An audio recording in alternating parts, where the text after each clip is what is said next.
Good evening, and welcome to our Gratitude Attitude live event. I am so glad that we are here. I am so grateful that we are alive, we are breathing, and we can be here in this moment in time to share with you our stories of gratitude.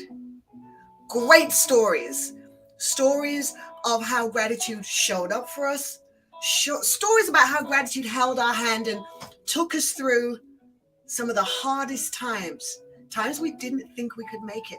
But gratitude said, you know what? I'm here, and as long as I'm here, we're going to be able to do this. We want you to understand how gratitude can be a partner to you, a real partner, a real friend, that one confidant that is there in the midnight of the hours. Even when you don't think something is possible, gratitude could show up and allow you to find stuff on the inside of you that you didn't know you could do. It can allow you to find deep inspiration, and that inspiration can give you innovative ideas that can launch businesses, that can change nations. When I think about something in our industry called open space emerged from somebody who wasn't thinking about it, and it came from deep inside of them. Gratitude has a way of tapping the inside of you, turning the divine nature of you to the outside and allowing that to make amazing things happen. So I want you tonight to open up, because we've got a few great people here. We had some great people yesterday that opened us up, and we've got some more people that are going to take your mind and your spirit to a whole nother level. Some stuff you weren't expecting. So I'm going to bring on, the first person I'm going to bring on is Kevin Monroe. And Kevin Monroe, I met through a really good friend of mine, Melissa Bloggs. And she introduced us. And we just were like, ooh, that was it. We were connected for life. We were connected for life because gratitude is him, right? It's what he does. So this thing that I've come into and wanted to share with you, I'm going to bring him up and let him begin to tell you why gratitude is so important to him. So help me to welcome Kevin Monroe. Oh, Lizzie, how awesome to be joining you and everybody else that is joining us now live stream.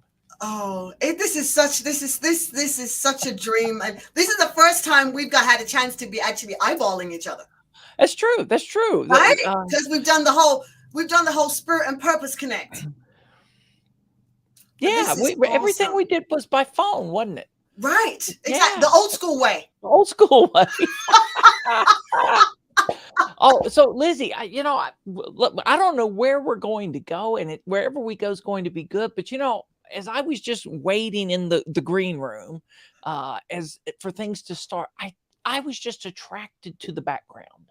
Be grateful, be grateful, be grateful. And as I was sitting there, just staring at that, taking it in, there were just things that started popping for me. One, it's about a state of being, right? Grateful is a state of being. Gratitude is an act of doing, expressing gratitude, right? And they're connected. But I was just looking at those words, and they happen to be there a few times, right? Be grateful, be grateful, be grateful. Wow. So, folks, are you in a state of being right now that is resonating gratefulness, right? Is gratefulness welling up in your heart? Are you feeling? Okay, just yesterday. So today it's November 15th, Lizzie. We are 15 days. That means halfway through this program we call 30 Days in the Power of Gratitude. We can talk about that and why we call it that if you want. But yesterday we were having one of our enrichment sessions. Mm-hmm. And there was somebody with us that 2 weeks ago when they joined admitted they were skeptical of all of this, right? I'm skeptical. I'm a skeptic. And I was like, wow, I'm so glad you admitted that you're a skeptic, that you're joining us. And yesterday, this person was talking about how they felt gratitude. And as they felt gratitude, their shoulders went from being like this to being like this. Like, wow, right? So gratitude is something you can feel.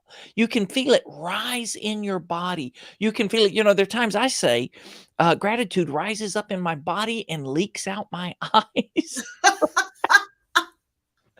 So, Lizzie, tell me, what is something that you are grateful for? And the other thing, let's in this moment, you use the word moment. I think let's seize this moment. What are you grateful for in this moment now? I am so grateful that I am doing this now. Double high five. In this moment right now, I'm grateful I'm doing this because there's a million and one reasons in my head not to. Yep. And not to have done it. But in this moment, I'm grateful that I have, because it's that now the being grateful and then stepping into gratitude of, I believe it's going to do something. And I was talking yesterday about this idea that when you finally kind of go into that next level of gratitude becomes something that's forward pushing. Yeah, it's propelling you forward, right? Gratitude. Well, it both draws us and pushes us, right? It's both. Oh gosh, I love it. And I want to, Lizzie, double high fives, high tens, whatever. Just wow. I want to say I am so excited that you're doing this. I'm so grateful that you're doing this. And let's just ask, what you watching, whether you're watching live or whether you're catching this as a recording, what is it that's in your heart right now that you want to do, or you feel inspired? Lizzie used the word inspired. Lizzie, I believe it was 6 years ago, 6.5 years ago, I was in a church on a Sunday morning and I heard these 4 words. And these 4 words really became the way I aspire to live, work, play, lead ever since. More led, less driven. More led, less driven. Now, what does that mean? It means I want to do inspired work, not perspired work, right? Not just work that we're trying to make happen, not just these things we go, well, somebody should, I want to go make that. No, what is this that's just birthed? And I can tell you, everything I do in this gratitude space, everything just came as an inspired idea, a divine spark. And for me, they almost always came in the form of a question, an invitation, not a command, thou shalt go do this, right? But I remember the very first one, June 17th. That was kind of the second one, June 17th, 2019. In my morning prayer time, I heard these 4 words: host a gratitude encounter. And it wasn't, go host a gratitude. It was just kind of like, hey, will you host a gratitude encounter, a challenge, a gratitude challenge? And I'm like, well, I don't know. So I called a friend that was joining me on a podcast I hosted at the time. He had written a book on gratitude. I said, hey, Steve, you want to host me and us host a gratitude challenge? He goes, sure. And I thought he'd push back and ask all kind of questions. What do you mean? How are we going to do this? But like, sure, count me in. And so later that day, our friend Christy, the 3 of us jumped on a Zoom and figured it out. And 2 weeks later, we had launched a 10-day gratitude challenge that attracted people from all over the world in response to an inspired idea, that spark of the divine that invites us to co-create something of significance. Now, where does that take you, sister? That's so amazing, because it's taking me back to a conversation last week that I had with 2 people, in fact, who are going to be coming up. And we're talking about just being inspired to do something, that something just came, that they were just inspired, and now they're in this space and now they're doing this because they were inspired. But I think the thing that comes there is allowing the inspiration to take hold. Because if you resist the inspiration and refuse to be inspired, so inspiration shows up, but you're like, and you push back on that, what would have happened if you hadn't? So Lizzie, so here is, in this journey of desiring to do and aspiring to do inspired work, here's how I've come to understand this over the last 5 years. When an inspired idea knocks at my door, I have 2 responses. The 2 things I do immediately. The first, say yes to the inspired idea. Say yes. And the second, right on the heels of that, and that's what excites me so much that you are doing this, is to do something, to take action, set the ball rolling, right? An object in motion tends to stay in motion, and an object at rest. Oh, okay. I know that you know some people in the project management world, right? That some of you out there, and now, and I can tell you a funny story about project management at some time if that comes up. But I can plan a project forever, And before I started becoming this person of action, and when let me assure you, I am a person of imperfect action. The actions I take, they're always imperfect because I'm incapable of perfect action. But I used to think that if I planned thoroughly enough, long enough, complete enough, that we could eliminate all of those. And you know what we eliminated? Action. We just never did anything because you just plan and you plan. You take 90 days to create a 90-day plan. And then at the end of that, you go, well, we can improve this 90-day plan. Lizzie, we did something in August. There was this idea. It was the last Thursday, the last Wednesday in August, I think. Yeah, that was August 24th, Wednesday. I was together with a couple of people on our team, and one of them, a lady from Venezuela, said, World Gratitude Day is September 21st. We already knew that. She goes, what could we do in the 21 days leading up to World Gratitude Day? True story. 15 minutes later, we had a plan for creating 21 days, 21 ways of growing gratitude. Mhm. And we put that program together in 6 days and launched it on September 1st. Now, the only way we could do that is because we had been doing work in this space for 3.5 years. We've been doing work on a platform that we brought up to host this challenge on for 2 years, and had hosted 30 challenges on this platform, right? So we'd put in the time. It wasn't like we just, but wow, we didn't over plan it. We just like, here's what we can do. We took action, and 7 days later, a program was birthed that had tremendous impact and global reach. And it was amazing. But we took action. So my friend Rich Sheridan, now, okay, Melissa, I met Melissa because I'm a friend of Rich's. Rich posted something 4 years ago when we first, 3 years ago, 3.5 years ago, when we did our very first gratitude, that challenge I was talking about. Rich posted something. Melissa saw it. Melissa said, oh, I want to join in. Melissa joined. That's when I met Melissa. But 10 years ago, Rich became a friend of mine, and Rich taught me this and mentored me in this. He said, Kevin, around here, we don't burn the ships and we don't boil the ocean. We just run the experiment. And Lizzie, right? I mean, their songs, they're great sermons, they're great stories about burn the ships and how Cortez burned the ships. Now, there is a time that it might be appropriate to burn the ship.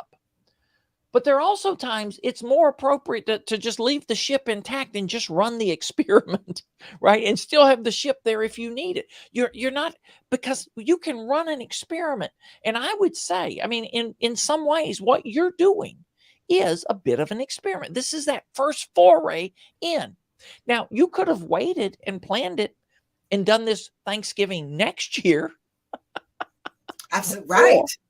Or we could do it now. Right. Just and it's that sense of just making the move. I started coining it the next best move. Like, well, okay, what's it? Okay, let's make the next best move. May not be great, but let's make it. Now, what is so funny to me? Won't be perfect. No, and I am so glad that perfection is now not something I'm aiming at, but instead I'm aiming at excellence. Yeah. And I used to think that excellence and perfection were synonymous. And yeah, I probably did too. I don't know if I've ever thought about that, but yeah, I probably did. At least the way I acted. If people were to examine my beliefs, they would say, yeah, he believes they're the same. Right. But so what I actually did was I actually went and looked them up, looked at the words. Okay, perfection versus excellence. And what was so interesting was excellence was saying bringing all that you possibly have. So excellence is very personal. It's about you, your fingerprint, your DNA, the uniqueness of you. It's you bringing the best you've got to the table, you showing up and being you. And I'm like, oh my gosh, okay. Then excellence is not far out of reach. Excellence says, if I want to be excellent, the first thing I've got to do is accept me and believe I can. Yeah. And when I accept me and believe I can, then I can step into excellence and give that excellence out of myself to others. But if I don't believe that I can, then I can't give the very best of myself, because I don't have the best of myself to give, because I don't even believe in it. Yeah. And so that was just like, ta-da! And everyone has excellence within them. Everybody. And it's you being you. It's not you carbon copying anybody else or trying to emulate anybody. It's you being you that brings excellence. But the fact is, most of us, when we're using the phrase excellence, we really are thinking about perfection. And we're thinking about, it should be like this if it's excellent. Yeah. Because now we have a measurement for what excellence must be, not fully understanding excellence is about every individual. So it's allowing every individual to come to the table with who they really are at the max capacity. Yeah. Whew. All right. So you talked about spending some time in etymology, study of word origins. We're talking about gratitude. Let me give you one for me. Do you all happen to remember 2 years ago this time, right? 2020, when the world was in paralysis.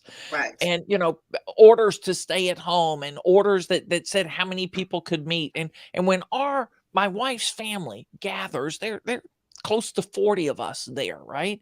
Can't do that. So we stayed home that year. And this is the first time in our married life that we had stayed home, not traveled on Thanksgiving. So I had extra time. But that morning, I remember, I'm always up early. I was sitting in the recliner, and I'd had my prayer, meditation, study of the word. And then I started a word study, and I was looking at, because it was Thanksgiving, I was looking at thankfulness, thanksgiving, and gratitude, and doing the etymology.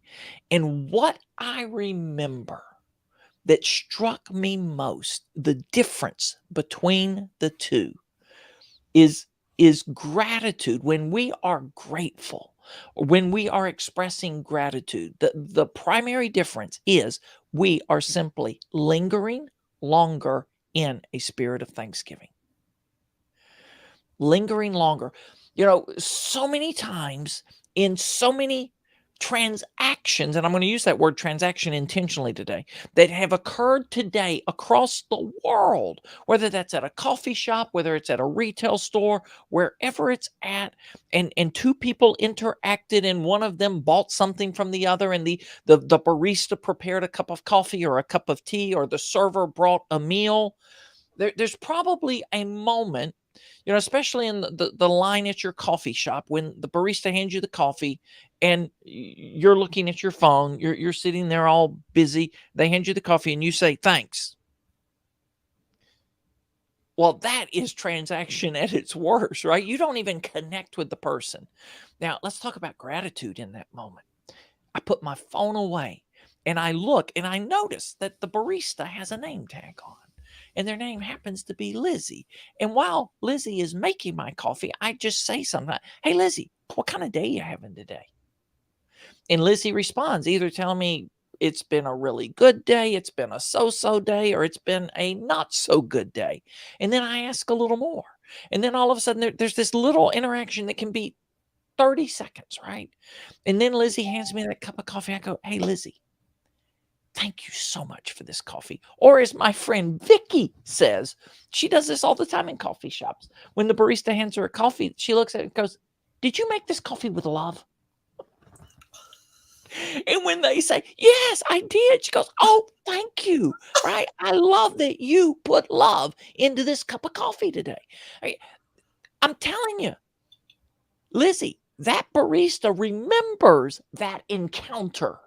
because that encounter was not a transaction, right? And that's what gratitude has the way of transforming these transactions into encounters between two or more human beings. And it's like, wow, there was a connection formed. And Mhm. for a moment, that person felt seen, heard, and valued, which is something every person on the planet longs to experience every day, to be seen, heard, and valued. Oh, wow. On that segue, I'm going to bring up our second guest All because right. it just kind of flows right in. So let me bring to the stage Jeff Sutherland. Hi, Jeff. Hi, Lizzie. Glad to be here. Hey, Jeff. Jeff, Kevin, Jeff. World, Kevin, Jeff. Pleasure. As you were listening, well, there's so many things that sounded so familiar, Jeff, when you were hearing him talk about people being seen, people being heard, people making connections, running the experiment, just going and doing it. And I'm thinking, as he was saying, I'm like, okay, this is the stuff that we teach people. This is what we tell people. Go ahead and go for it.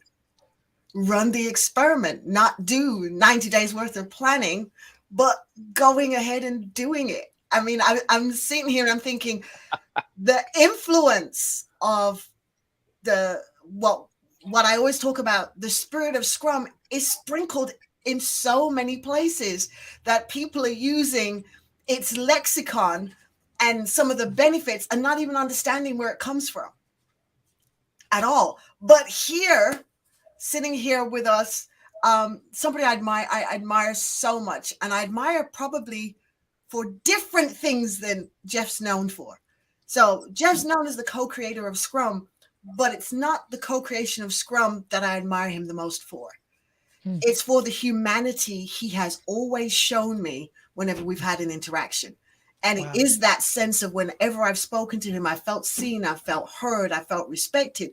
That has built this admiration and connection. So Scrum's become very secondary, but it was Scrum that opened the door to this. So Jeff, let you have the stage and kind of talk about how, as we're thinking about gratitude and we're thinking about Scrum and this essence we're talking about of people, what that's meant to you and how it's affected who you are and who you were.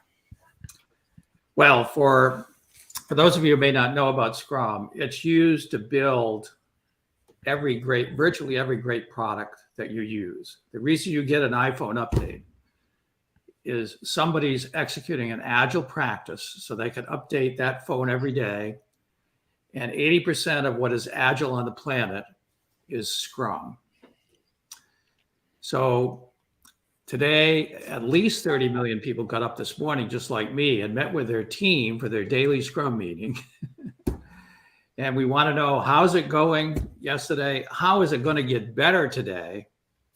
How can we create an optimal experience for the team and the people that are going to use what we're building? So it's massive. Every major corporation in the world is undergoing an agile transformation to deliver faster, better products. And so it's interesting to look back at where did this global phenomenon arise? And it really comes, I've had 3 careers, one in the Air Force as a fighter pilot, where all the operational aspects of how do you implement quickly come from. My last tour was a professor at the Air Force Academy, and I was hired from there into the University of Colorado Medical School. So I spent over a decade running large cancer research grants and doing massive supercomputing of the human cell. And what I found was the basic parameters about not only how a cell functions, but how every complex system functions, how a person functions, how a town functions, how a country functions, how the world functions. And as I learned that, I was then pulled into industry, initially into the banking industry, to help deliver better services to 150 banks across North America. And I immediately noticed that people were working on projects that were always late. Hmm. They were working nights. They were working weekends. They weren't spending time with their families. They were under pressure. They were under stress. And they could not achieve optimal performance. So I talked with the CEO of the bank, and we immediately agreed that we would take a business unit and we would create what today we call Scrum, with short work cycles, 1 week, with product backlogs, prioritized lists of things to be done, with product owners that manage that backlog, with teams that deliver every week new, better features, and so forth. And after 10 years of experimenting with that in different countries, I came to a company called Easel Corporation, building a product used to build products. And we realized that the teams that were going to use the product needed to work the way we were building a product. And so right now, today, I'm actually preparing a keynote for an event that occurs every week year in Boston, just before Thanksgiving, called Give Thanks for Scrum. Hmm. So this is all about gratitude, right? And what I'm talking about is the book Flow. How do you get into the flow of experience where time vanishes and things become effortless, and your level of achievement moves to a state where you can't believe what happened, and it's an ecstatic feeling? How do you get in that flow? Now, people always ask me how I figure this out. I always give them a lot of rational reasons, but what I don't usually tell them is that back in the 60s, when I was flying missions over North Vietnam, I was flying out of Thailand, and I encountered the Buddhist concepts. Thailand's a Buddhist country. And when I had a week off to go to R&R in Sydney, Australia, I began looking around in bookstores and picked up a book on Buddhism, specifically Tibetan Buddhism, which had such an impact on me that it's been a 50-year journey. And right about the time I came to Easel, where we formalized Scrum, I was going through a series of Tibetan initiations, and one of them was being ordained as a lay monk. And it was done by a Tibetan in a ceremony, which I didn't understand. It was all in Tibetan. But at the end of the ceremony, he said, an English translator said, okay, here's what you need to do. Okay. You're a lay monk in the Bodhisattva way. There's two dimensions of Buddhism, Hinayana Buddhism and the Bodhisattva way Buddhism. In Hinayana Buddhism, you focus on enlightenment of the self. But in Mahayana Buddhism, you focus on the enlightenment of others. And that is the only way that you get enlightened. So I began to think about, well, how do I help a lot of people? And my mentor through the initiations was a Tibetan goddess who was famous for saving 1 million people every day before breakfast. So I would think, well, how would you do that? And meditating on that and then coming into work, I had this state where, you know, as you were talking about kind of being directed, where I had the emotional energy to coach the team to get into the state where they had optimal performance, which they talked about in Flow. And so Scrum is actually an implementation of the Buddhist, the fourfold path, the four great truths, noble truths in Buddhism. One, life is full of dukkha, meaning bad things just happen all the time. That's the nature of life.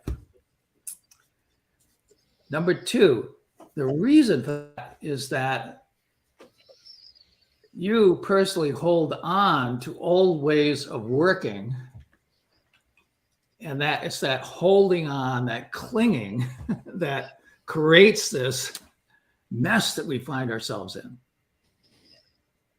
And noble truth number three is that there is a way out.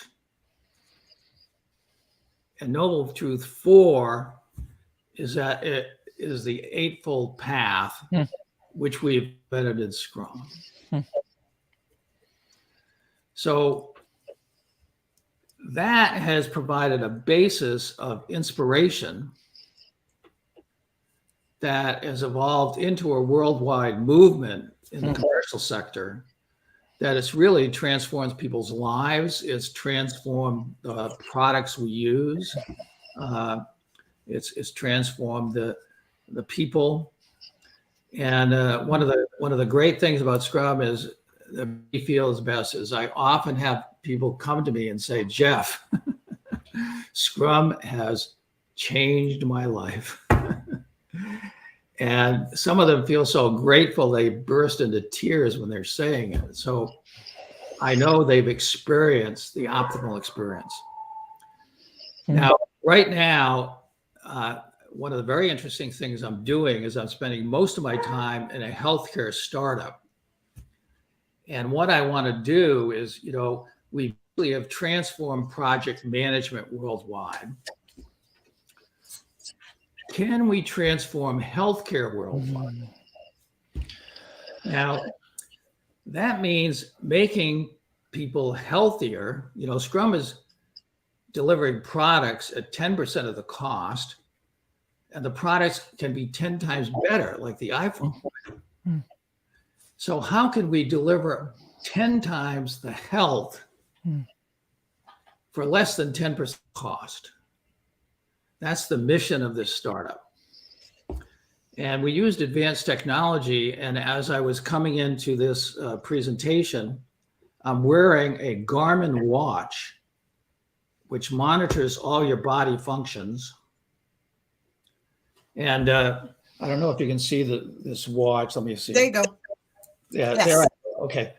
It has a body battery registration. How much energy is in your body? Wow. And the thing that reduces energy is stress. So under the line of the energy is the stress that will reduce your energy. So in mind, again, let's see if we can get this visible. Yeah. See, my body battery has been level and going up all day. For most people, it goes down. And the reason is because the stress is like extremely low. So what I'm working on in this dimension is how to reduce people's stress so they naturally, their energy level goes up and they move into an optimal state. And it gives them the opportunity to really be excited and really have gratitude for life and the people around them and what they're doing and the working. And this is just the beginning. In Scrum, nobody ever thought Scrum would work, right? I mean, I met with investors back when we were starting up Scrum, and they said, that sounds like some hippie love child thing that will never work in industry. And now these same people are coming to me saying, Jeff, our companies are failing. You need to come on in and implement Scrum so can actually be in the market. And the way we're going to do that is we're going to help people have fun. We're going to help people be inspired. And we're going to help people achieve an optimal state. And if you can achieve that optimal state, you will notice maximum gratitude is always part of it. So that's really a snapshot of what I want to communicate. Maybe there's some questions, dialogue we could have about that. Because it has been a long journey. It has been a spiritual path as well as a execution of commercial change in the markets. And my hope is that in healthcare, as I can help as many million people as we've been able to help in project management. That's my goal right now. Jeff, I want to see you succeed on that mission. Healthcare, is the most complex, complicated environment on the planet, and they've taken years to get it there. Things, these big projects that were run in the banks that took hundreds of people, many years to get to the end date, and then many years later to actually even deliver anything, people thought those were really complicated. But no, the only thing you need to do is to deliver the next best thing this week. This week, yeah. And that is not complicated. Right, Leslie? Yeah, that's that. And it really is that. And I think one of the things that I love about Scrum, and it's when I teach classes and people hear me talk about this a lot, is the pillars that were placed at the bottom of Scrum. This concept of empiricism, an empirical process control with 3 pillars: transparency, inspection, and adaptation. And when I first heard that, I was like, well, how transparent can you be for real? Because, you can't tell everybody this and you can't tell everybody that. But then when I realized you could take that concept of transparency, inspection, and adaptation, bring it out of the corporate arena and apply it to yourself. And in applying it to self, you can always be transparent with yourself. And sometimes you don't like what you have to reveal to yourself about yourself, but you can take that time to do that. And that pause is what I discovered was necessary to make transparency work. There's got to be a pause, a personal time where you just sit with yourself. And in that sitting with yourself, you're then able to say, okay, let me look at everything that has happened thus far. Based on that, without judging myself, without calling myself names, without being cruel to myself, what is my next best move?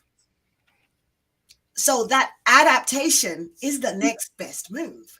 And when that registered, I put it this way, when the lexicon of that registered, that the simplified way to say it is make the next best move and just do it. It took all the pressure off. And for me, during the past 2 years, have been so traumatic with so many things that have happened in my personal life, in my business, that has just ripped who I thought I was to pieces. Not understanding that ripping was necessary to emerge my next best move. And the reason why I exist and the reason why I should be here on the planet, because it's to help people make their next best move. Whether it's their next best move in their career, next best move in their organization, next best move in their leadership, next best move for themselves as an individual, next best move as a mother, as a father. Everybody living has a next best move. They just don't always know it. And this has become so very real to me that Scrum's no longer just a framework, right? And it's not one of many. It becomes the center core for me because those 3 legs there are the things that push everything forward. If everybody in the world realized they have a next best move and they can do it without having to judge themselves or judge others. So when we're talking about now the commercial environment, no, don't finger point over there. No, don't finger point over there. No, don't finger point up here. Let's come together. What is our next best move? And if I bring all of me to the table and you bring all of you to the table, so that's where the excellence comes in. Everybody brings their excellence. We come together. Anything is possible. Anything is possible. And that now is what motivates and drives me.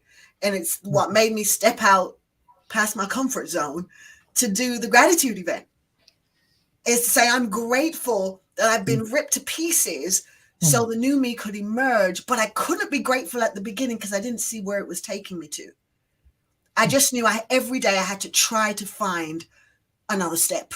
Even when I didn't feel like I could make one, I had to find one. And when I couldn't find a step, gratitude emerged for me.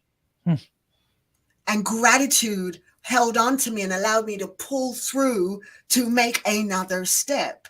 So that today I'm alive, I can smile, I can laugh. And it's a genuine smile and it's a genuine laugh. And it's not filled with, as you said, Jeff, huge amounts of stress. So my energy levels come back.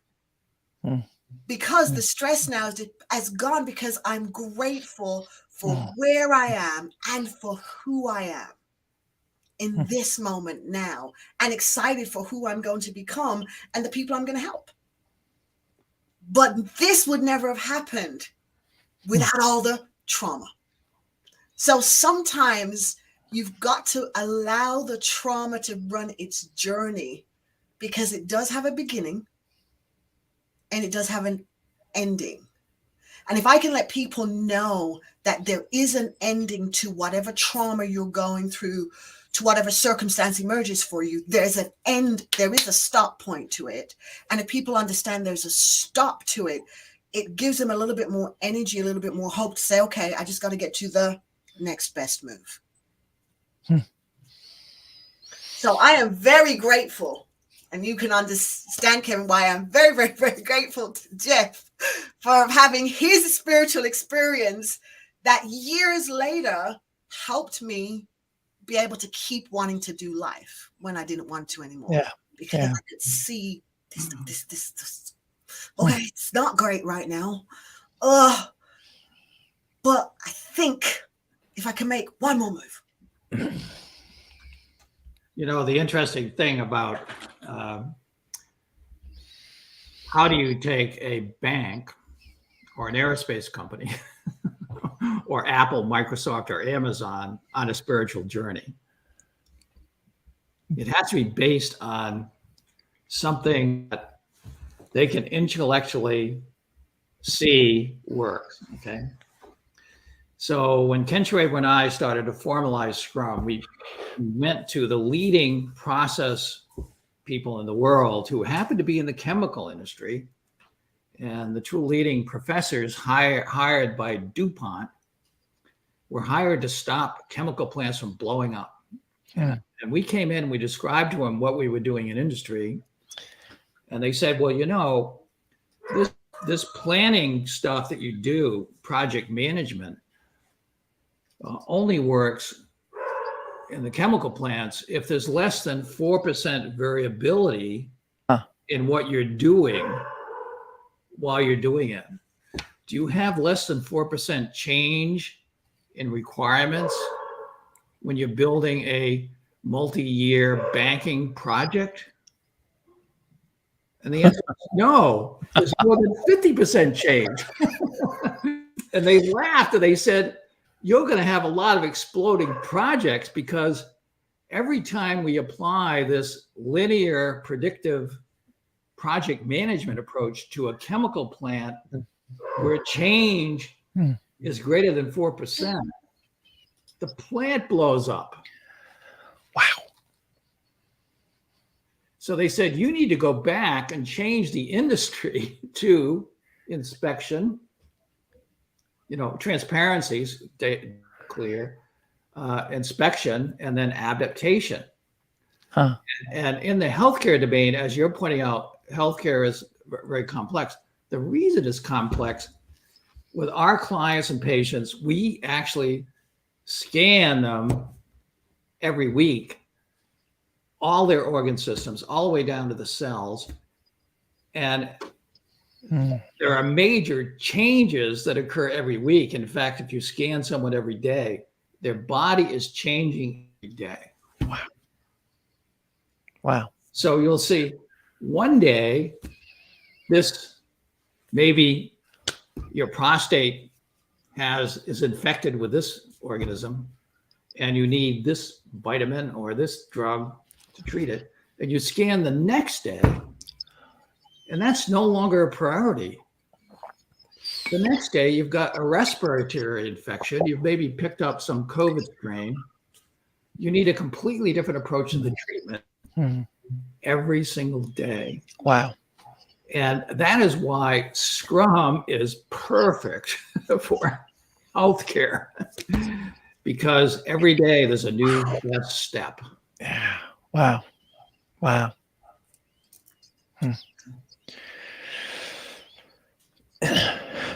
So And- you can see why we're grateful.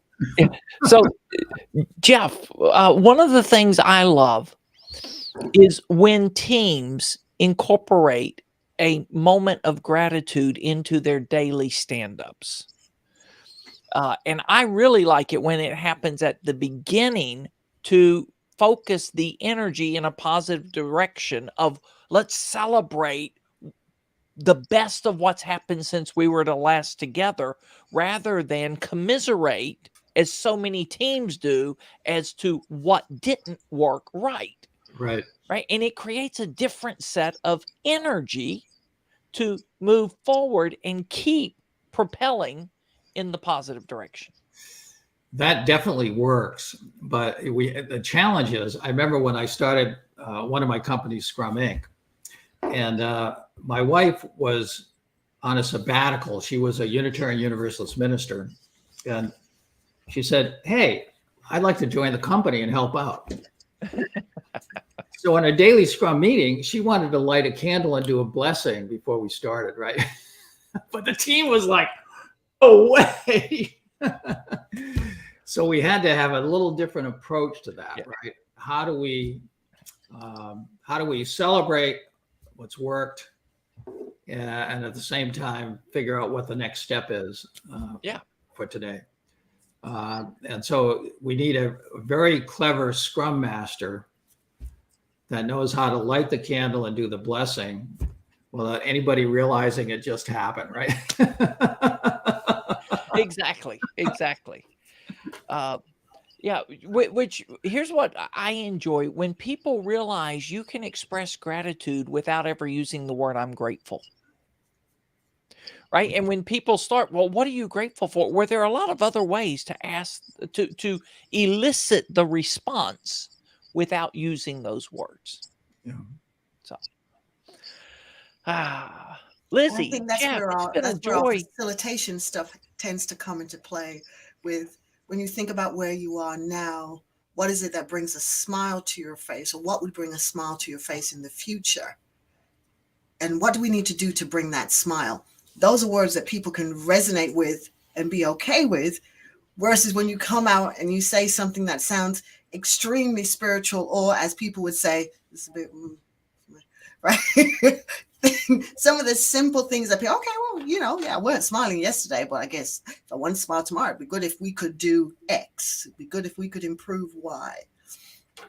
So yeah, we are learning that there are things that we have to kind of say differently and present differently, because at the end of the day, the goal is to help everybody move forward.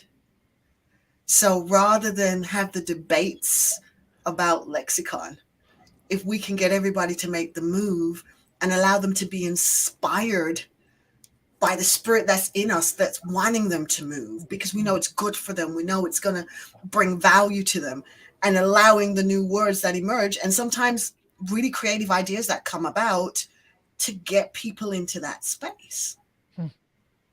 We have had some creative agile coaches, kind of frame the daily meeting. What awesome thing did we do as a team yesterday, right? Try to get the, maybe there was nothing awesome, but usually there's something to celebrate.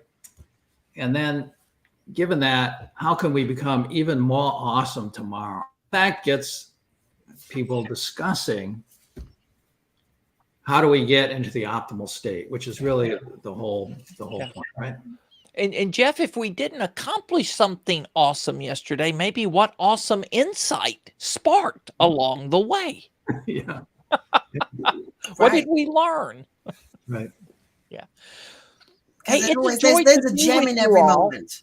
I've got to jump in just a minute. It's a joy to be with you all. And Jeff, what a joy to meet you. And man, I'm not a Scrum master. I don't work in that space, but Scrum has made the world so much better. And I'm grateful for the opportunity to connect with you and go, wow, thank you for your contributions to that. Well, thanks for being here, and thanks for really talking about gratitude. That we all need that now, and will definitely make our Scrum teams better people, better products, happier customers. Better world. Definitely, definitely, definitely. So thank you so much, Karen. I am so grateful that we are now connected and we have the same heartbeat on helping people be more grateful. Thank you for showing up. I appreciate it. And I'm grateful for what we're going to be doing in the future. I'm quite excited. Yeah. And Jeff, I'm just excited over what you get to do in Boston next week. Yeah. In inviting people to Scrum. Yeah. Yeah. So, hey, have a great rest of the session. Thank you so much. Thank you. Thank you. Thank you. Take care. And I have till 6:30, and then I need to break too. So Okay, excellent. So I want to kind of wrap, because I know you have a hard finish, and I appreciate you so much for showing up. And what I want to kind of ask you is, as we're looking forward to what's ahead, if we're going to say, okay, what do we see coming ahead, and where do we need to be thinking today as Scrum coaches, Scrum practitioners? What would you say is the thing we need to embody the most to be able to make the most impact? Well, I think today the pace of change has accelerated beyond the capability of humans to kind of keep up with it. I was listening to some of the leading investors I run a $50 million investment fund that's grown because of Scrum, actually. So I'm constantly working with investors, listening to the leading investors. And they said, the guy that runs the X Prizes said, today there are 100 times as many entrepreneurs as there were 10 years ago that want to build new products. And not only that, there's 100 times as much venture capital to invest in them. And this is leading to the convergence of what we call these S curves. The iPad S curve, it started slowly, but within a year, it just went up. Whereas if you look at the S curve on automobiles back in the 1910 or thereabouts, it started slowly, but it took 10 years to go up, right? But now it's taking 1 year, and it's not only the S curve on the technologies that we use, our cell phones, our Scrum and computer devices. It's actually the automobiles. It's the energy, the way we're going to use energy in the world. It's the way we're going to create the things we eat in the world. There's just multiple S curves all converging, and most of the drivers of all of these initiatives are agile drivers. And so what I'm talking to agile coaches about is you need to get on the right side of history. You can't be working on stuff that's no longer going to be here, 3 or 4 years from now, moving all your energy into where the world is going. And you need to do that personally, as well as coaching the people and the companies you're working with to make that transition. Because we're in a situation right now where, thousands of companies went bankrupt during COVID. and there are many thousand more that are going to go bankrupt in the same amount of time because of the rapid change. And our job as Agile coaches and Agile leaders is to get the Agile teams positioned in the areas that are going to be successful and move them away from older ways of doing things, old technologies that are going to vanish. And this requires real leadership, real visionary thinking.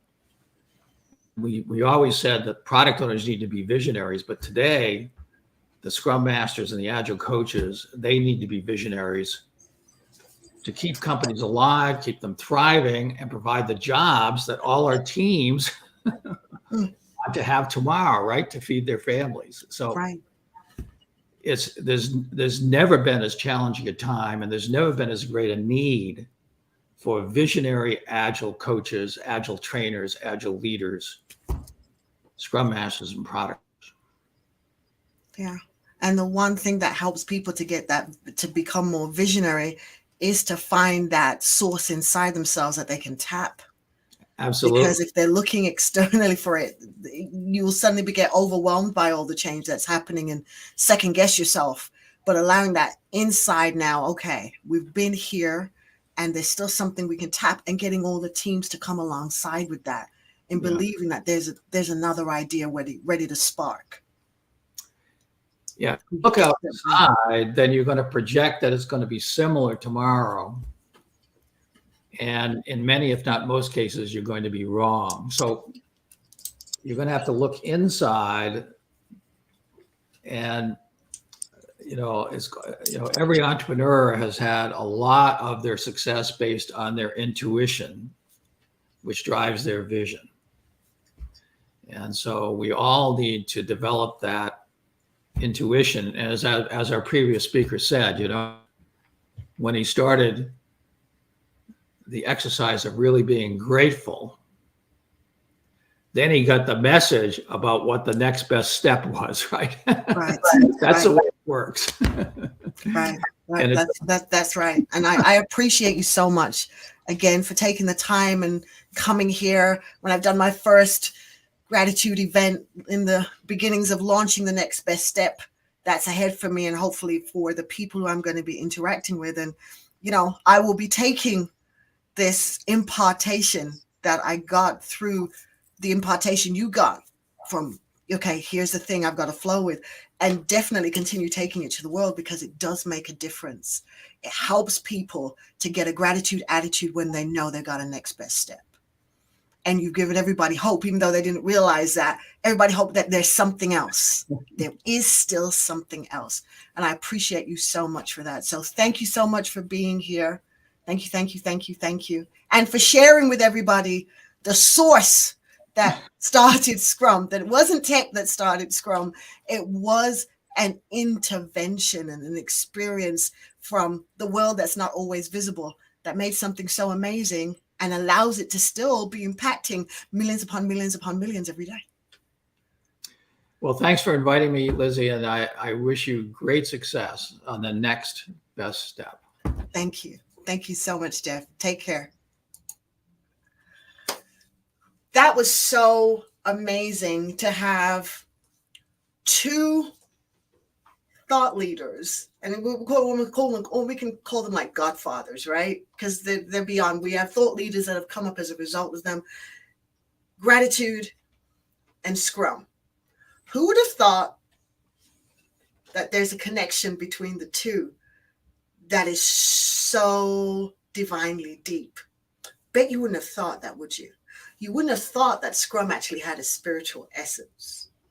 That gratitude and Scrum are coming from the same source, spirit. Now that may make a couple of you now have to do that. Go ahead, go fan yourself. Go ahead, fan yourself and just kind of breathe. So now, today, when I talk to people in my industry, when I talk to people who want to know about Scrum, people who want to, Lizzie, can we come to your class? Lizzie, you're still going to be teaching about Scrum. And yes, and yes, and yes. But understand now the encounter that I want you to have is so much deeper, because I want you to have an experience where you will connect with not the theory of Scrum, but the spirit of Scrum. So you can take that out into the world and change the world from walking into the room and letting people know they have a next best move. But it starts with a next best step. And are you willing to allow first yourself to make that next best step and allow others, then the room and the space to make that next best step? I'm going to bring on now another guest, and I met her so many years ago in India. And I'm going to let her tell the story of how we met and more about that and where she is today.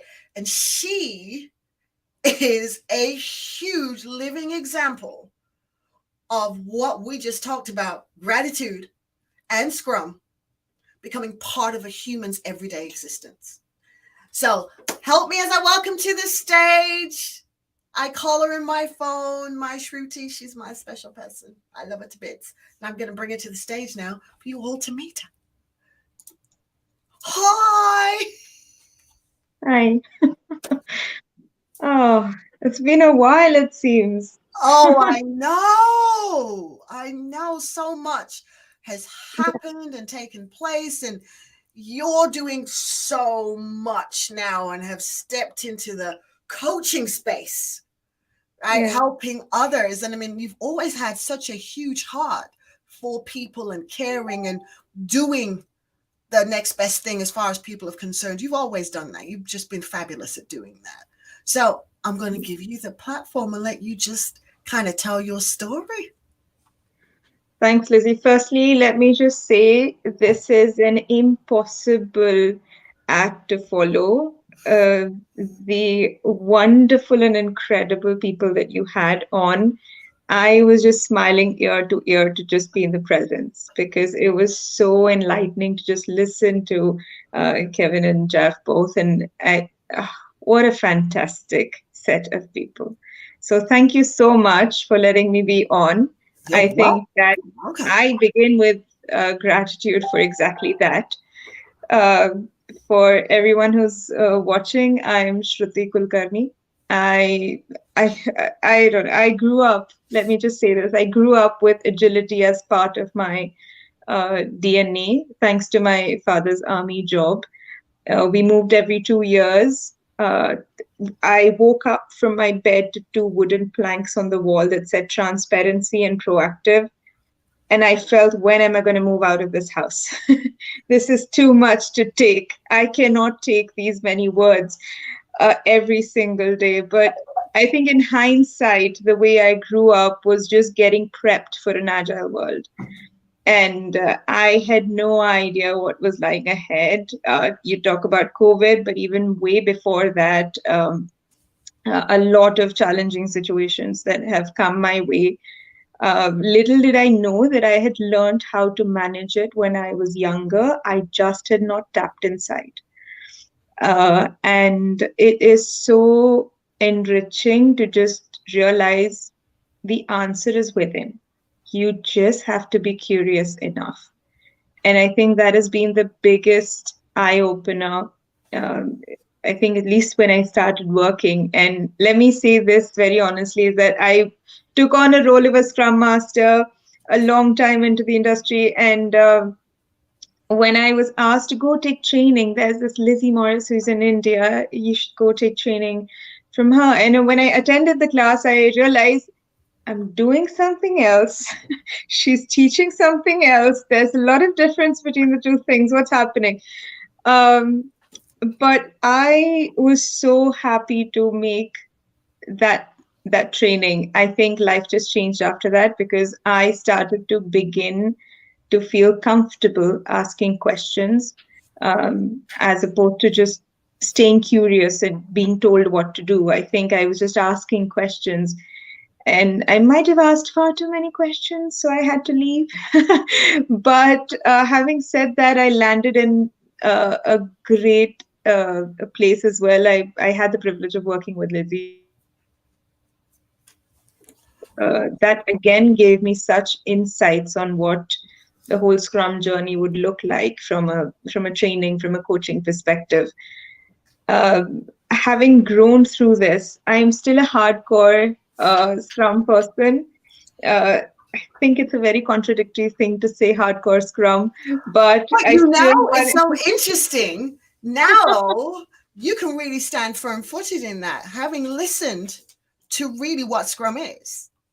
Yeah, right. absolutely. It's not everybody's seeing this is the methodology, right? And framework. Everybody's getting lost, but there's so much more.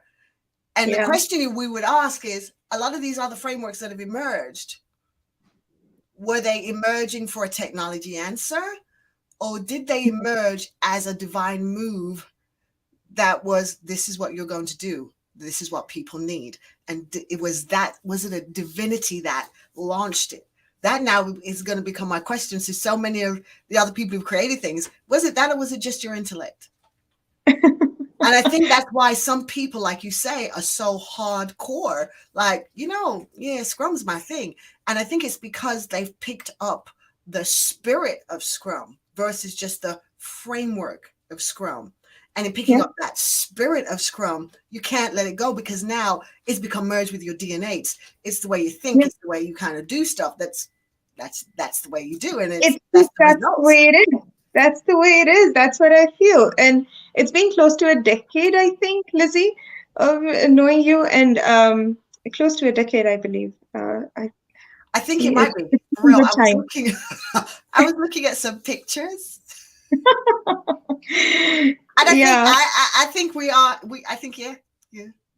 Yeah, and it just. I think even when I started as a Scrum Master, I always had this very, as my teams would say, very peppy kind of a behavior. So I would come in with a smile and say, "Hey, what's happening? What are we doing?" And I just realized that not everybody is as happy as I was as a Scrum Master for some reason. And I think through a lot of experiences of working with multiple teams, whether it was in networking or technology, or currently I'm in the finance sector, but what I understood was everybody's not on the same page. Even gratitude, as a matter of fact, I come from an extremely grateful thought process in general also, and you know how it's been. So I observed that everyone at work does not come from the same thought process. And I think that curiosity led me to do my research, right? And I shared this with you, agility through gratitude. What an eye-opening experience it was. For a year, we were monitoring numerous experiments. So we had an experiment run through, mainly because does gratitude become a driving factor for agility in general? And if it does, then what kind of practices gets us there? So I think that was the curiosity that began the whole research aspect. And it was too massive a subject for me to pick up on my own. So I have to give credit to my co-author here, which is Kiran. Both of us were able to do this extensive research across, I think, 10, 11 months. We had 100 agilists that we worked with. So there's so many forms of gratitude, right? Because people consider it religious, spiritual, transactional, as Kevin was saying. So there's so many forms of gratitude. And something interesting that I realized through the research was that some people say, I want to say thank you, but I don't know if it's too much. So there's this sort of hesitation also. But having said that, expressing gratitude is one way of things, but also how the other person is accepting it is such a big deal. Not necessary. So that was my takeaway, was that, yeah, I am a happy person, but not necessarily everybody wants to be in that space, right? I got to understand who I'm working with. So that comes under the umbrella of collaboration and communication and the respect, the trust that we want to build as teams. But also, gratitude has such a way of changing how our body scientifically works as well. we think of this to be a spiritual concept, and oh, I don't want to talk. A lot of people do say, I don't want to talk about this. I don't believe in the spiritual of things, but it's scientifically proven that practicing gratitude can restructure your cognitive aspects. So it's about the practicing. However, I mean, through the research, I've identified like a bag of gratitude, so many different ways of expressing I it. like that. A bag of gratitude. I love Yeah, that. it's a bag of gratitude, I love and that. there's 8 ways. So there's either praying, there's expressing thank you, there's professional forums that people like providing rewards to. Also, there's this concept that has been accepted over across many companies, I've noticed, is a gratitude wall. So they have a gratitude wall where they kind of, there's post-its, there's pins. You can just write whatever you feel like and just post it there. So it's so simple. There's no structure, there's no process, no tool, no technology. It's simple. And you're keeping it simple because you want that flow to come through, right? You don't want it to be too complex. So many ways, and I know meditation is extremely helpful for a lot of people. But I think against popular belief, I've also identified that there is a dark side to this. And I had not known that there could be any negative side of practicing gratitude. I think it's all positive, right? God is well, we are well, everything is good, we're practicing gratitude. A couple of things that through experiments we found was that when people have this, one of the ways of expressing gratitude is journaling. Very famous. And I journal. Again, it's a personal choice to do or not to do, nothing right or wrong. But when people were journaling as part of the experiment, they missed the days when they considered they had done nothing worthwhile. So according to them, they have set standards that if they don't meet, they don't deserve to be grateful for that day. And that was so interesting to look at because we are grateful in and out is what we usually see.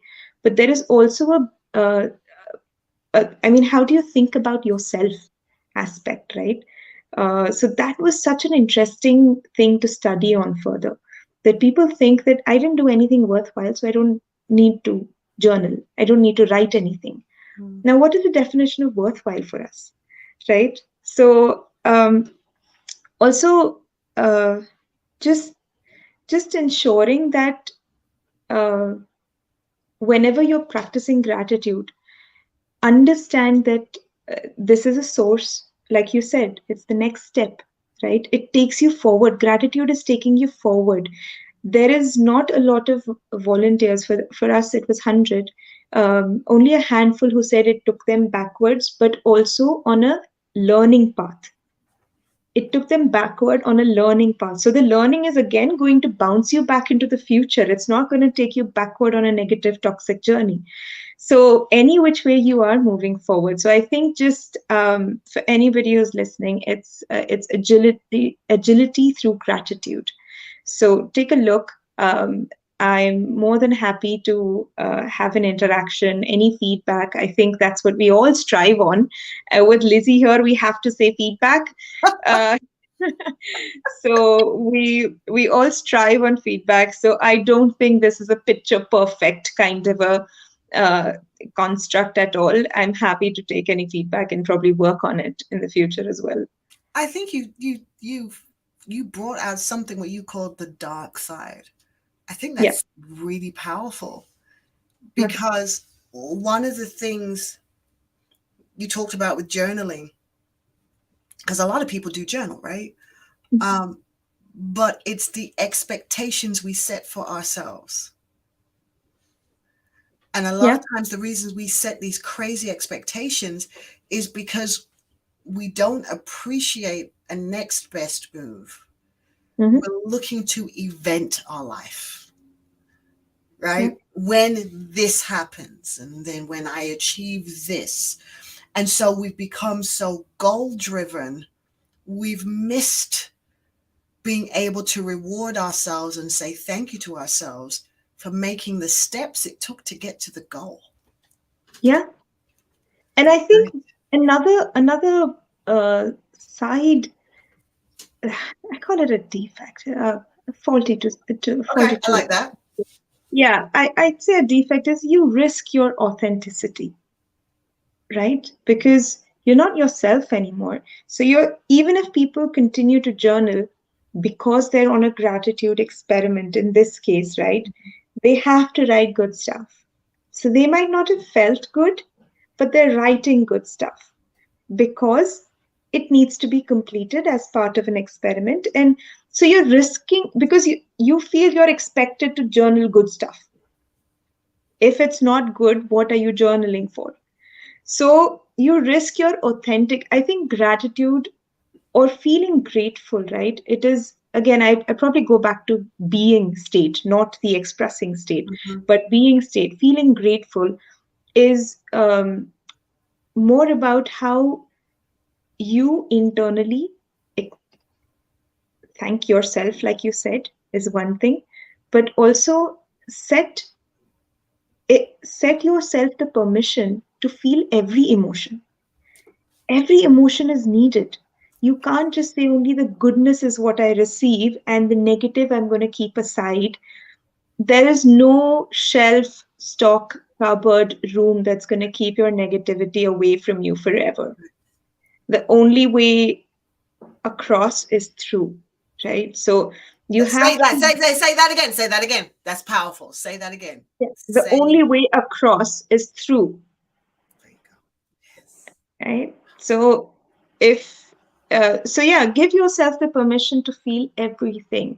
And something I've learned from positive intelligence is that just an example is that you want to identify how hot the fire is. You can go as close as possible, feel the heat, understand what it feels like. You don't have to hold your hand over the heat all the while to let your hand burn. So gratitude makes you remember that you got to take your hand off because you know what it feels like, right? You got to take your hand off and move to the next action. So you don't have to mull over it. You don't have to stay there. So what can you do next? What's the next flow of events? I think it's just giving yourself the permission to experience every emotion. We are human at the end of the day. Why would you want to be portrayed as an angry person all the time, or you're just very accommodating all the time, or you cannot be one thing all the time. I think humanly it is impossible. But even if you're able to pull it off, there will be a time where you need to just take a deep breath, exhaust it all out, and then come back to the acting skill, right? Why would you want to not give yourself permission to feel what you naturally should? And I think that comes into that whole idea of transparency, right? Because when we're talking about transparency, it's being transparent with who you are right now. What are you feeling? And allow that to be. Inspect all of those things. I don't want to see this, and I don't want to. No, you've got to be honest and say, this is all that there. This is all of it. Yeah. Right. This is all the stuff that's there. So since this is all the stuff that's there, now what do I do? And I've been using this phrase. I started it in classes when I wanted to do something else with retrospectives, right? And for those of you who are not from the Scrum world, and I use this jargon now, retrospectives is something that happens at the end of the time box cycle. It lets you know you're right at the end, and it's where you look at everything. So you do a mass inspection, like on steroids, and you're looking at everything to figure out what are the best next moves you can make. And when we're looking at Scrum, we're normally looking at processes, interactions, and we're looking at tools and technology. But if you take that to your life and you retrospect, you're going to say, well, what are the things I'm always doing that maybe brought me here? Because we have processes in our life. Processes of how you cook. Whenever I cook like this. Whenever I do shower this way. We have personal processes. We have processes in how we deal with hurt or how we deal with pain. We have processes we built in our life. The question becomes, are those the right processes for you today? And are those processes going to equip and empower your life tomorrow? And if they're not, it's okay to let them go. It's okay to make some changes in them, right? And the fact that you can see that to me is a diamond, right? And that's what I call it, a diamond. The thing is, you don't know it's a diamond at the moment because it's all muddy. And, you know, it just looks like a piece of coal and you want to like kick it off to the side or brush it away. But you've got to take it and you've got to take that in your hand and you've got to take all that dirt off and go through what is necessary now for that thing to become a diamond. So now you can be grateful, right? The gratitude attitude gets you to being grateful, but I'm not grateful when I'm looking at it in that moment. I'm just seeing dirt. I'm seeing work that I need to do. And I think that is so powerful that in your research, you have been able to say there's another side, but this side isn't negative. It's just another side. That's powerful. When we put up the heading called The Dark Side, our mentor said, "Are you sure? Like this is gonna have comments left, right, center. Gratitude is positive, it's a positive feeling. Do you have a dark side?" But the state of denial or the state of disapproval that came through the responses that we were getting had to be acknowledged. And this is not because we want to say that this is a bad thing, but we want to just throw out caution that people can steer away from unauthenticity, right? They can steer into being themselves. Once we know what's not exactly needed for us, we move towards what's needed for us exactly. So it was out of caution, and to what you just said, just not judging yourself. Do not judge yourself. If you've done something bad, if you've gone through something horrid, discerningly, just acknowledge it, understand what went through, process it, and find what can be done about it. Because again, I don't think there is a prescription. I would say that you should never process things. Take the time, yes. But I think an individual is the best judge of their situation as to what is the time that's harmful for them. And that call needs to be taken. When you know it's harmful after a certain point and you still choose, out of choice, you choose to stay there, that's alarming. So if you need time, yes, take it. All of us go through so many challenging situations, Lizzie. You and I, we are aware. Anybody who's watching is very much aware. So go through them, give yourself the time that you need. But if it's going beyond the time that you know is toxic, it's a flag, and you got to acknowledge that. I think when you're saying that, what's coming up for me is I think about this past year for me. As much as I thought I was giving myself time, but in the giving myself time out, I wasn't really doing it in a positive way. My time out was hiding, right? It wasn't really working on me. It wasn't really acknowledging my feelings or acknowledging my pain. I wasn't allowing myself to acknowledge that. So when it all crescendoed, and this is where I think a lot of times I'll say God, because that's what I believe. And other people may say the universe or use other language for it, but I'm going to say God. I believe there's a time at which God goes, break. No. I need to stop you here, because if I keep allowing you to go on this track, this is going to be really destructive, and it's going to take you off your path of purpose. Right? And so the mass trauma that I think many people will experience at some point in this journey, which is where you said you got to go through it, versus trying to, I'm not going through that. I'm just going to stay here. And I'll just be here and I won't go through it. Right? But you do have to go. There's no avoidance. You're delaying, and you can delay a long time, and that delay can be so costly because it can affect everything in your life. It can affect your professionalism. It can affect the way you interact with people. It affects your level of patience, because you're destined to go down this path. Even though this path is stony, it's got broken glass, you're going to get cut.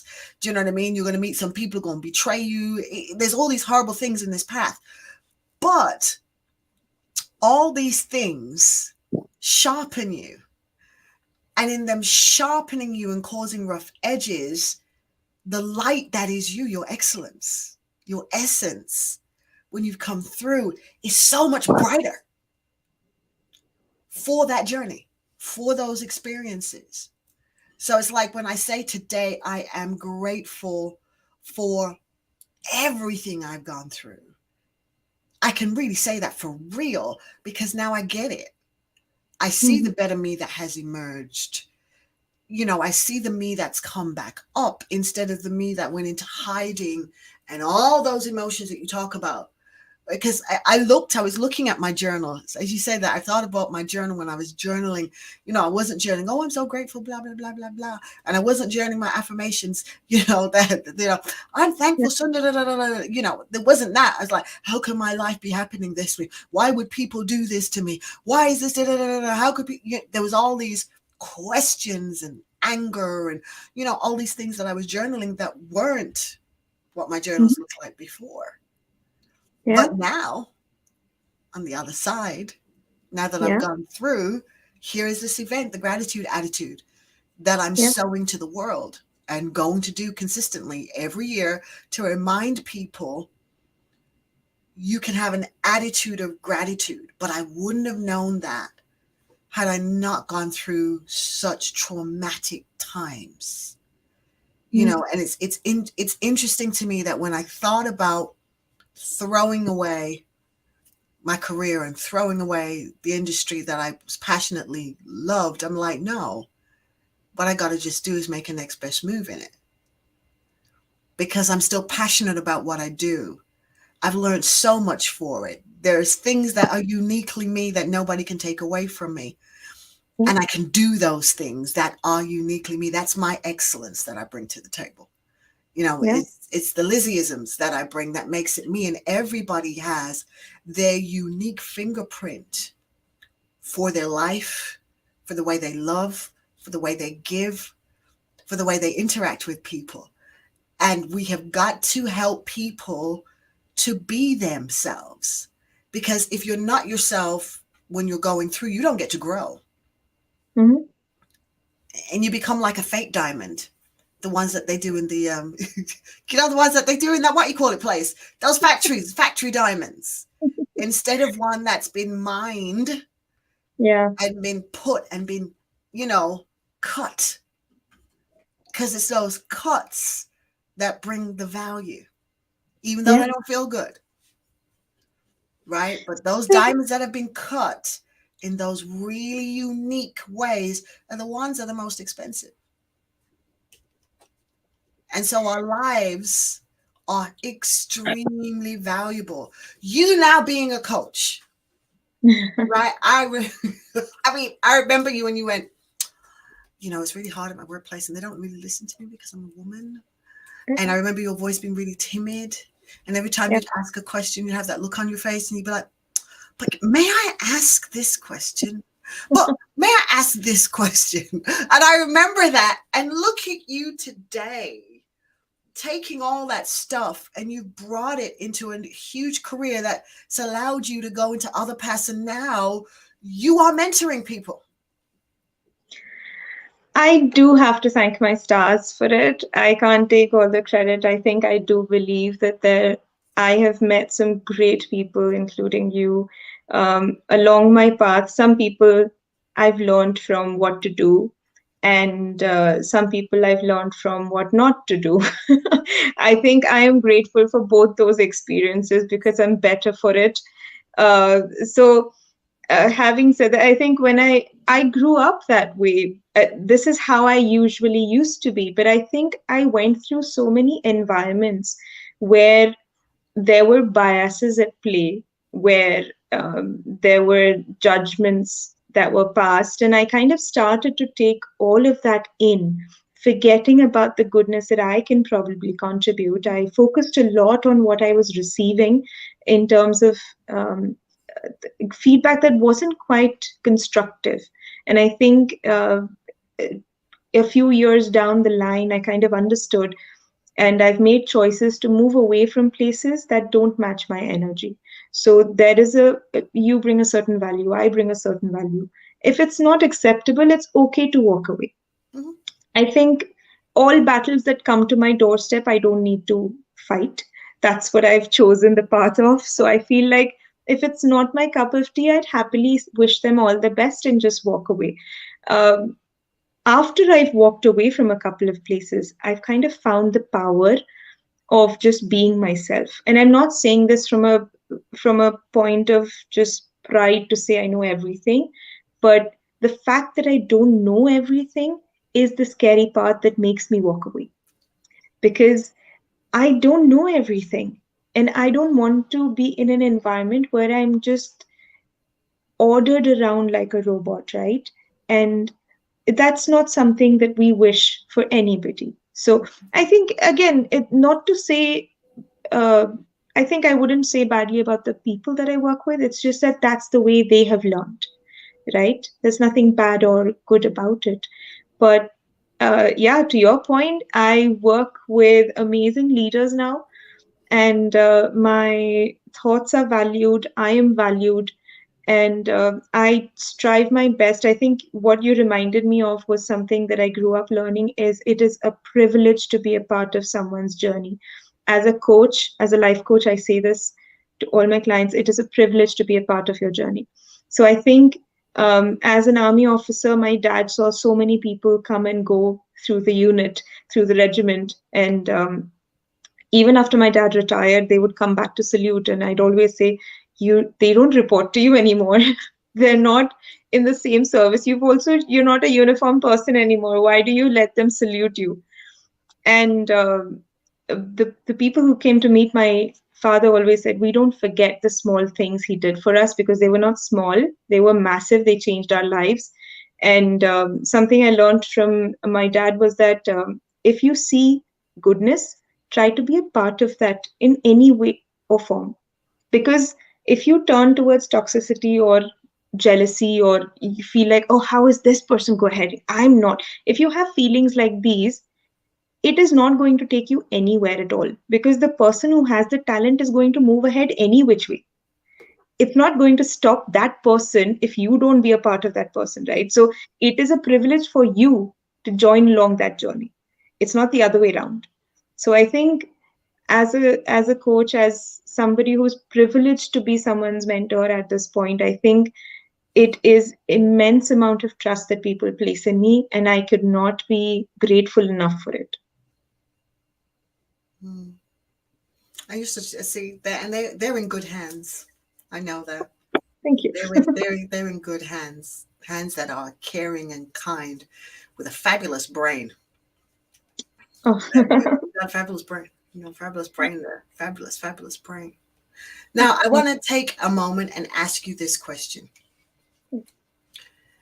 What is it you would, if you had 2 words to say, what are the 2 words that you would want to impart to people to help them make their next best move and experience gratitude? What are those 2 words?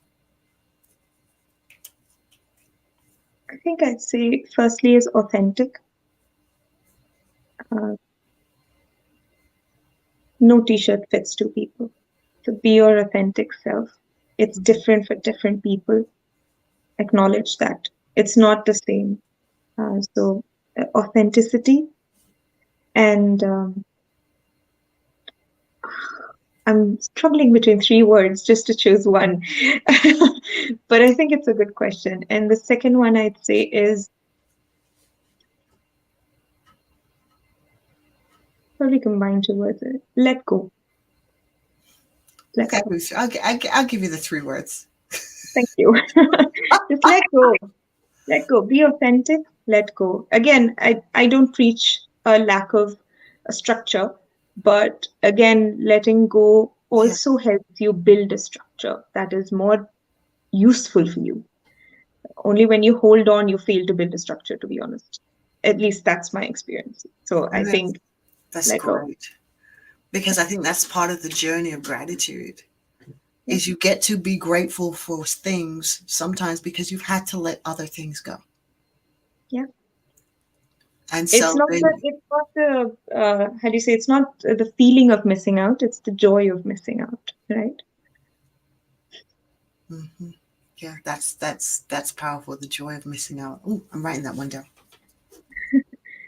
Nowadays, everybody says, I've got major FOMO. I missed not being there. But you had great things to do. So maybe it's the joy of missing out that you weren't there. So. Yes, I like that. That's really good. That's really good. That might be a new paper. It might, it might be. It That might might be be. a new paper. The joy of I'm, missing out. I'm just really glad that organizational behavior has become my interest area. And one of the behavioral research papers, which was way before the agility one, was Humble Agile. So it's a culmination of behaviors. Humble is an acronym. Mm-hmm. It talks about honesty, unbiased, mindfulness, listening, and empathy. All of these have been researched separately, but this combination, the set of behaviors it's not for projects, it's for personal agility, can be applicable to projects as well. But all of these put together do not show value unless they are practiced on the two foundational pillars of kindness and compassion. You could be honest. You could be brutally honest to somebody, ruin their day, have them quit their job. But what makes it work is that you have got the foundation of kindness and compassion. And then that balances the honesty out. So that's another research paper, but hopefully that's an approach that all of us can probably embody. I think it's a simple set of behaviors that all of us can strive towards bettering at. I love that. Or when you say, even though somebody's brutally honest, there's kindness and there's compassion. Yeah. How many times do you say, oh, I'm an honest person? But what they are is blunt. Mm-hmm. So there's such a subtle difference between being blunt and being honest. And kindness makes that difference. So all these 5 behaviors mm-hmm. on the foundation of kindness and compassion, that's the approach. Yeah, because that does make a difference. You can tell when somebody's being kind to you versus when somebody's just being critical. There's a huge difference. And when compassion is there, because when compassion is there, compassion enables you to deliver somebody a message that always has a solution in which you are willing to be engaged in. And I've always said that, you know, when people say they're giving you feedback, is it really feedback? Are you willing to be engaged in this? Are you willing to work with me to make this hit the outcome that required you to have to give me feedback because it didn't? And if not, then you didn't give me any feedback at all. What you just did was, as I say, heard me say this, right? You just took a bomb and threw it at me. You were critical. Yeah. Right? You just exploded me. That's what you did. And that's not what we're supposed to do as agilists. And it's not what we want people to do to each other in the world. True. Because there are some things sometimes that do need to be addressed, that do need to be changed, that have caused harm. But as we come together, and especially when I'm looking at where the US is right now, right, there is a need for coming together with compassion and kindness. Mm-hmm. You know, those two are needed, because if they don't come together, the outcome is not good by any means. But a lot of people talk about kindness nowadays, and I'm just really glad that I got this combination together a few years ago. And it's still an ongoing research. So again, just a call out, if anybody wants to partake in any voluntary research study. Send out your name when we kind of put the notes together at the end of the event, so that everybody's got some of those key things. I will get that from you, make sure I put that in there. So send me the list of the things that you're currently researching, and you know, a place that people can go to be part of that research. Because that'd be fantastic. Research, absolutely. Because research will stand a really long time. You Yeah. know, it's there for people to refer back and use as references. They're having new thoughts and new ideas and able to go back and say, well, look, there was this already done. What can we do with this now? What's the next best move to this? What can we now find out? What can we now research and see what's next? I think that's We absolutely have a lot out there in the agile space, and I'm coming back to agility, is that we've got a lot in the agility space to say what to do. awesome. But we don't have people showing us who to be, right? And that was the curious aspect of how I got into the study almost 3-4 years ago, was that who should I be to ensure that I do this, and this is how I do it. So what to do, how to do is very clearly laid out for us. Mhm. Who should you be as a person is not very clearly laid out, right? Everybody's got their own they've got own understanding of what one needs to be. A lot of agile coaches are out there, a lot of scrum masters are out there. Mhm. But again, the quantity of honesty or the quantity of listening or the quantity of empathy, how do we situationally base them? Right? Listening is a great skill. Everyone thinks they're absolutely perfect at it. Nobody thinks that they need any improvement, right? Listening. But the one thing from a survey of 100 agilists that we found out was people don't listen to them, right? This is 100 agilists talking, that people don't listen to them. So it's interesting how that came about. But yeah, it kind of rooted out from the thought that we're not guided as to who to be as people to follow these agile principles and values.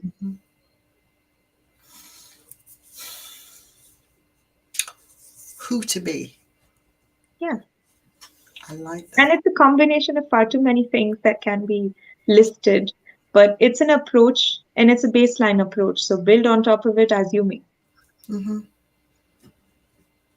And who to be comes a lot into choice, right?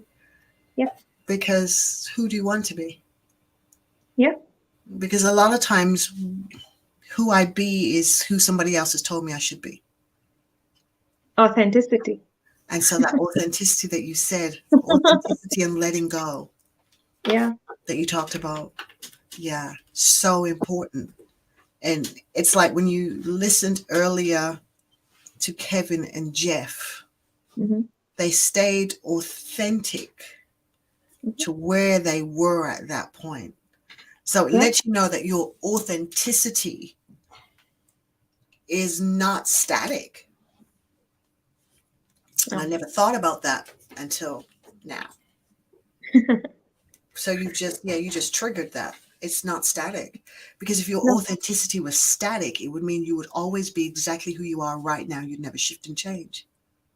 But that changes, and we need to train our minds to change with our authentic self.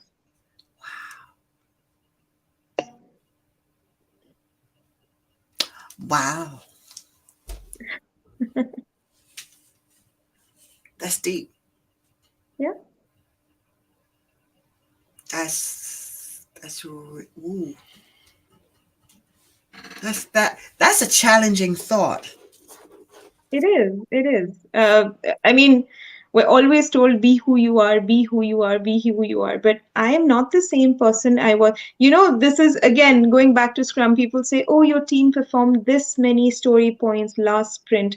Why are they not performing the same story points? And I feel my developers don't feel the same way they felt last week. So there must have changed. When you're dealing with humans, there's a change every day. We got to acknowledge what it is, have a conversation, understand.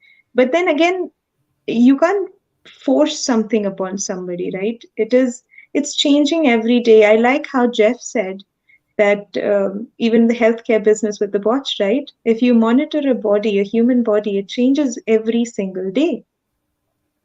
What's to say our mind is not part of that change, right? So, Ooh. You give me some real things to go deep into. Yeah, you've and I'm sure everybody watching and those who will be watching this later, I'm going to make a point. In fact, when the editing of everything gets done, to edit this part. It's all by itself. Who to be? Yes. And that Yeah. my authenticity is going to change because it evolves.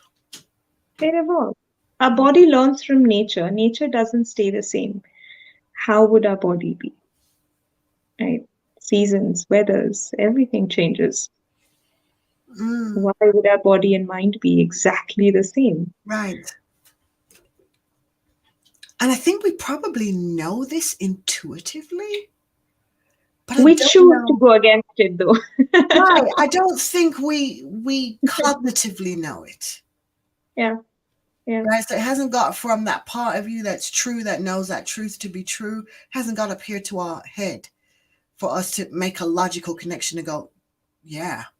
So as a result, then I should be doing da da da da da. Do you know what I mean? So then there's no action that can come behind it because it hasn't become a cognitive knowledge place. So you let go. You got to let go of what was and hang on to what is. Have to let go of well. Well. And you were like, I don't think I can come behind them. Oh my gosh, you didn't have anything to say. You just, wow. You just took, oh my gosh. I mean, there's so much in that. I mean, literally, I could sit down now with what you have just said and build a course out of it. Yeah.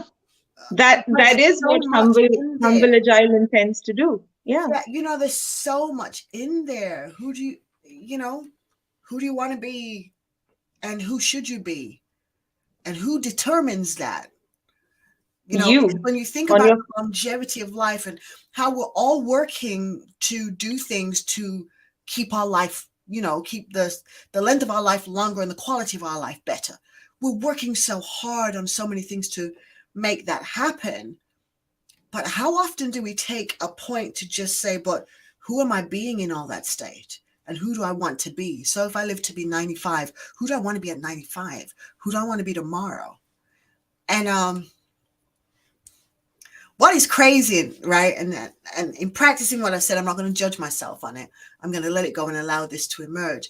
But there's a phrase that I came up with in 2015. Mm. Who I was yesterday is not who I am right now. And who I'll be tomorrow is not who I am in this moment. And it's okay. I'm evolving.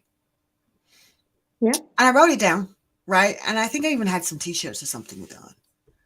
But not until this moment with you did that cognitively make sense to me. It was absolutely spot on. Yeah, it didn't. It was like a thing. And, you write it down like, oh, that's catchy. Okay. And it's okay. Right. But it's a really big kind of thing. Like you have just unpacked a thought that was given to me years ago and brought of it to me. I'm like, oh, that's what that means. And this is the reason why communities exist, networks exist, why there has to be individuals and interactions, because somebody holds a piece to your puzzle. So you can't be a loner. You can't be, isolating yourself. You've got to mix and you've got to allow your journey to be. You've got to take the journey, because if I wasn't taking the journey, I wouldn't have done the gratitude event. And if I hadn't done the gratitude event, right, you wouldn't have come on and said that, because if we were having just a conversation, that probably would never have come up. That's true. That's true. Right, because that's not the kind of stuff we'd have talked about. Yeah. And I would go as far as saying I'm a strong believer. Again, something I grew up learning is that you come alone, you go alone, but you can't live alone. So that's something that has stuck with me so long, because my dad used to say that to us all the time. And that's been my striving factor, my motivation to find uh, the energies that I match with, or my tribe that I can mingle with, or people that I can talk to without being judged, right? So it's just that you can't live alone is something that I've accepted. I'm absolutely fine with. And you know for a fact, like I would chat up any stranger also. But again, that's not the prescribed thing that you have to do this. But just trying to make connections, like you said, communities exist for us to reach out to, for us to converse with, for us to know that we're not alone in this journey of life, right? So such a massive meaning of a community that is. I'm just glad that I got the chance to talk to you. uh, this is I'm just glad that so amazing. many people are going to hear this and be able to digest it. And they're probably going to have to go back a couple of times and listen to it for that click, for it to come from here and get to here. Because you spoke so very deeply on some things that we just take at a surface level. Yeah. We did speak pretty high level things, but I also feel like it felt important to say, right? Like it's very deep, but we just brushed upon it, and I can feel that it felt I needed to say it, right? In this moment, I just needed to say it. And actually, it's not even high level. It's pretty good. Yeah, this is awesome. And every day, like with everybody who's come on, there's been another deposit and another journey that Mm. they pulled me on with them, and they pulled the audience too, right? Who's going to hear this? Because as much as we are professionals, you know, we have our titles and we have our accolades and we have the things we've achieved, we are humans who Yeah, happen to be professionals, true. right? Not professionals who happen to be humans. I agree. And I and the fact that you have brought some stuff to light about that human journey, about the preciousness of being a human, about not denying your humanity, because it's the humanity that makes you authentic. That's Mhm. where your excellence comes out of. And that's where Yeah, you can allow that force to move. The force won't come out of something fake, because the force comes out of who you are. And that light that we all have, if we all bring it together, we can really explode some things, because light is so powerful, right? mm, It allows you, it will, even the smallest, really light will cast a light. Even in the darkest of room, you will see that there's light there. And if every yeah, human starts to tap into the beauty of their humanity and bring that authenticness of themselves, and as you said, let go.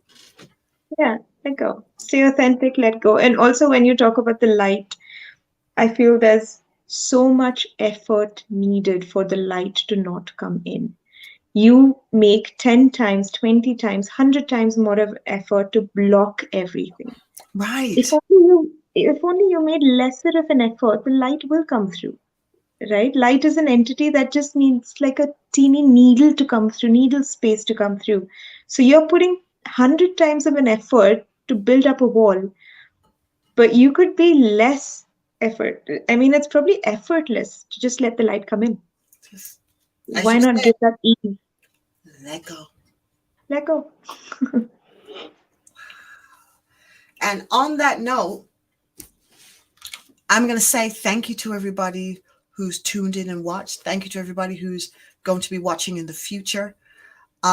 This is being made available to you free of cost. There is a gift that we're going to be giving to people who watch all of them, and we'll be sending that out to people. So we'll be sharing that on the last day. There will be a nice little QR code that you can scan and let us know that you saw all of them. And then we will send you that fabulous gift to say thank you, and something to assist you on your journey with gratitude, as you get to know gratitude in its many shapes and forms as it's going to take for you. The only thing I hope for you is that you will be grateful. even if you can't get to gratitude, at least be grateful. As Kevin said, take a while and hang out in thank you. And if you hang out in thank you, you'll get into thankfulness. And as you rest a little while, before you know it, ooh, there you are. You've got into gratitude. So hang out a while in being thankful and allow yourself to be. Because you never know, who's going to pop up on your timeline with something amazing to take you to your next best move. So I encourage you, get ready to make your next best step. Thank you again, Shruti, for being here. I love you so much. Thank you, thank you, thank you, thank you, thank you. And thank you again to Kevin and Jeff for showing up on this event and to just kind of bring who they were. Thank you all so much. And now we're going to say good night. Have a great evening. And please, please, please, please continue on your gratitude journey and join us tomorrow. We got more guests coming and something special might happen tomorrow that we weren't expecting. So you got to show up. You don't want to miss it. Take care. Bye, everyone.